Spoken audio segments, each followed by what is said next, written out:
All right. Hello, everybody, and welcome to Climate Change Realty Client Testimonial number 1. Let's go talk to our first client.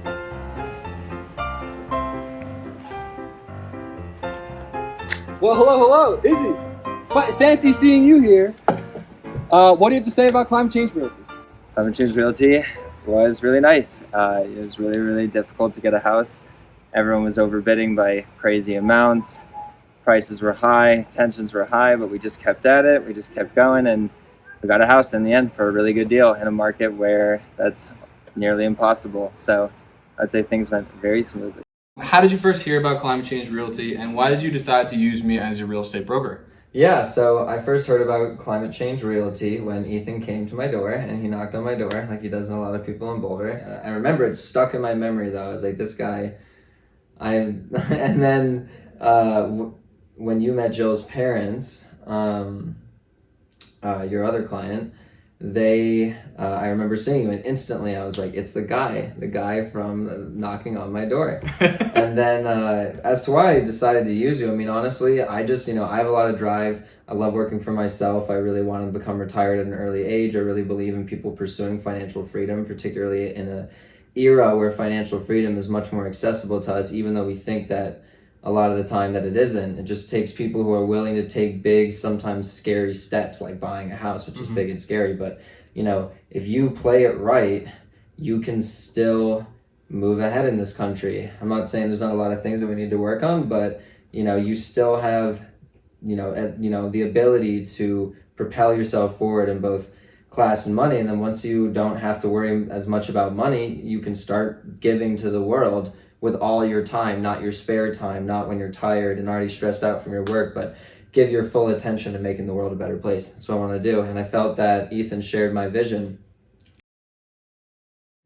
All right, so what do you think is the most helpful thing that I did to get us eventually to the closing table? I think that it was just smart and well-timed negotiation tactics. Because what we did initially is we'd start low, work our way up, really get a feel for things as opposed to just diving headlong in with an unbelievably high offer. And, when things required us to get high, we got high. But, actually taking the time to feel out the other buyers, feel out the market, create a relationship with the other agent, try and get a feel for the sellers and understanding that, that's awesome, because then the houses that we never stood a chance on, we knew not to waste our time on, the ones that were really interesting, we went for it. And all, honestly, all the ones that we actually balls to the wall, just went for it, we got pretty close. Yeah. So I think that was the most helpful thing, was just good negotiation tactics. And then, putting stuff on the table, but putting it on, I think Ethan really put it on the table, little by little, constantly giving them more of what they want to show that it's yep, I'm going to work with you. We'll do this, but, forcing them to ask and get, not just giving it all away right from the get-go, because then it builds trust. There's more interaction. And, in the end, we got this house partially because they just really liked us. They liked Ethan, they liked us. And, taking the time to establish that relationship and negotiate in a way that, makes the other party feel really good about it was very valuable, because we may not have gotten the house otherwise. Shout out listing agent Robin. We love you. So what advice do you have for first-time home buyers who are, like you said, kindred spirits of ours who want to move up in this world and want to make the world a better place? I would just say, number one, don't settle on your dream home. I personally felt this. I knew going into it, this isn't going to be my dream home. I just want to get this as a rental property. So, you can get people reasonable rent and still make money. The American dream, everyone winning, getting something that they want. And, but even still, I got caught up in it. I was I want this house so badly just because I wanted it, but it was really hard to stay neutral. And that's one thing that I think Ethan did really well, is help me to see things more clearly, because you get this sort of fog over your eyes of this is what I want. But what you want is not necessarily what you need. And what you need is what actually gets you to what you really want. And that is your dream home.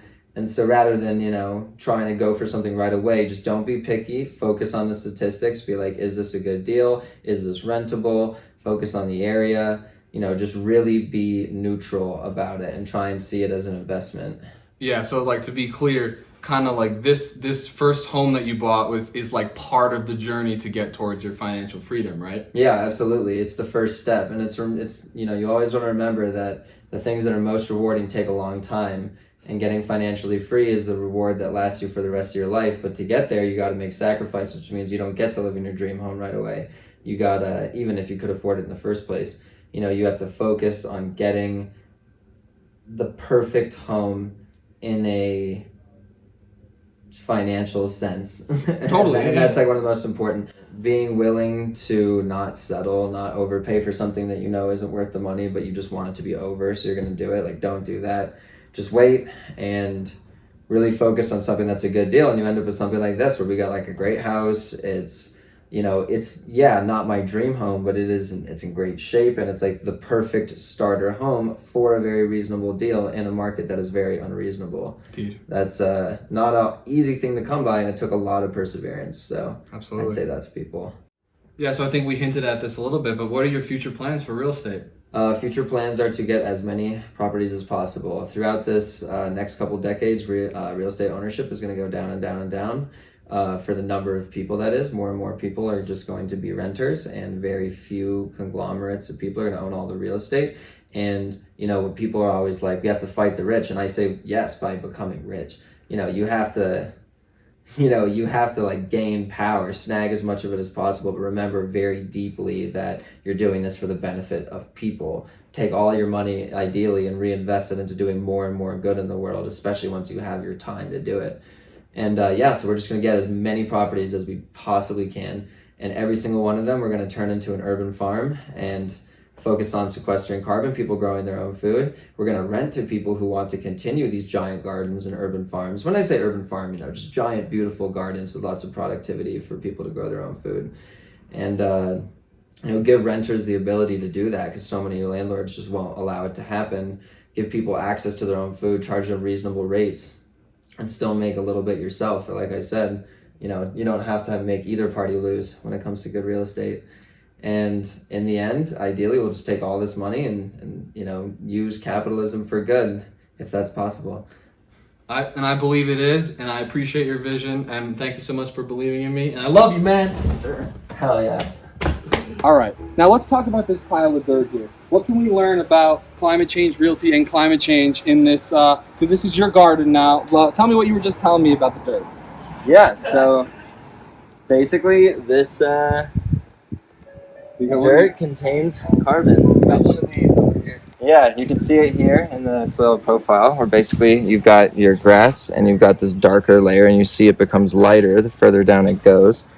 You can really see that in some of these really big ones. It gets lighter and lighter the further down, and that's because there's less carbon in it. And this carbon is taken in by the plants, and then when they die, it becomes part of the soil, at least a lot of it. And so yeah, you're taking carbon out of the atmosphere and putting it right in the soil where it's good for your plants. Cool. Making this really nice soil, so it's good for the environment. And yeah, we're just turning this whole thing into a big garden. We're going to try and grow as much of our own food as possible, as much food for the animals, because it's good for the environment. And you know, if you make really good dirt and grow all your own food and do all your own things, you know, you can grow high nutrition food, like food that's been sitting for even 3 days. Fresh produce loses most of its nutrients. You know, it's so hard to get high quality food, so hard to get nutrient dense food. So we're just gonna, you know, go the whole 9 yards. You can see over here. Let's see over here. We're already getting started. We got lots of things going. Was the garden a huge consideration when you guys were buying a house? Yeah, it absolutely was. Yeah. This place got south facing light. It's all well set up. Yeah, we really like it because we got the jazz going. Yeah, have a great house with great rental capabilities and lots of space, lots of room to make money and make a good investment, so we can keep buying more houses and turning them into big gardens and putting more carbon in the ground and growing more food for the community. Cheers, man. Appreciate it.